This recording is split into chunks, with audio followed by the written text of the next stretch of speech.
use of cannabis as medicine for the particular. This is Jason Wilcox. I'm back here with Marc, the bubble man himself, here to talk to us a little bit about extractions and a little bit about what he's doing here at TY 2013 kickoff event. Very educated fellow. Take it away, Marc. All right, cool. Well, thanks for having me. Really stoked to be here at Treating Yourself. And I guess, my main reason for being here, I've reconnected with the cannabis world, not through the internet, but actually through these social media applications. Not as much Facebook, but Instagram in particular. And I've met a lot of kids out there who have gotten turned on to cannabis via BHO. So, and some of them are not really liking the effects, or that they don't know how to make it properly and it's dangerous. So it's a reemergence for me to be able to come to a place like this and show people how to extract resins, how to isolate the glandular trichome heads, which are the things that contain all the medicine of the plant that we use medicinally and recreationally for that matter, and teach them how to do it with a little bit safer techniques, old school techniques that have been used for generations. Dry sifter, water extraction. Dry sifting and wet washing, exactly. So the bubble bags obviously is our product here at Fresh Headies, and it's the flagship of our products. It makes it easy basically for almost anyone to acquire what I call a 99% purity of glandular trichome heads. You can isolate everything else out, and it makes it really easy for anyone to do it. You don't really have to have special skills to do a good job at making water hash, whereas the dry sift is a bit of a different story. Right.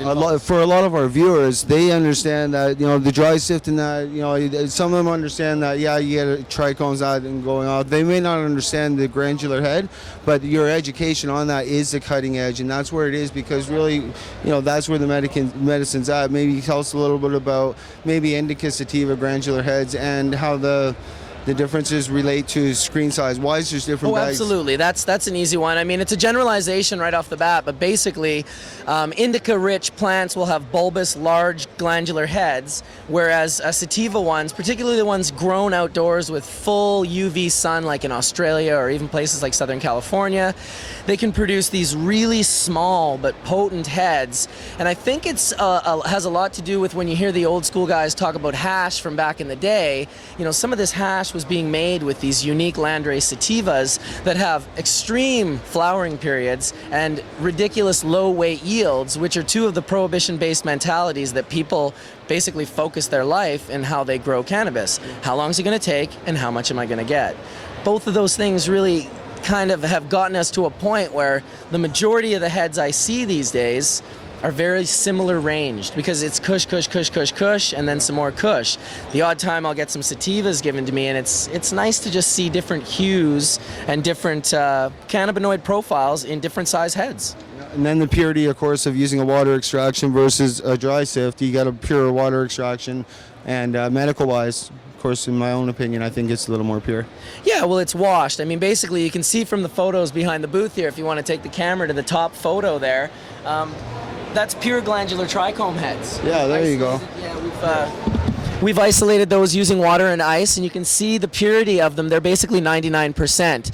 So you can produce a 99% pure gland head hash that doesn't melt, but if you do, that basically means that you've grown a strain that either didn't grow to proper fruition, like maybe you were focusing on the vegetative yield and the flowering time rather than the actual maturity of the resin, which has nothing to do with the vegetative yield or the flowering time.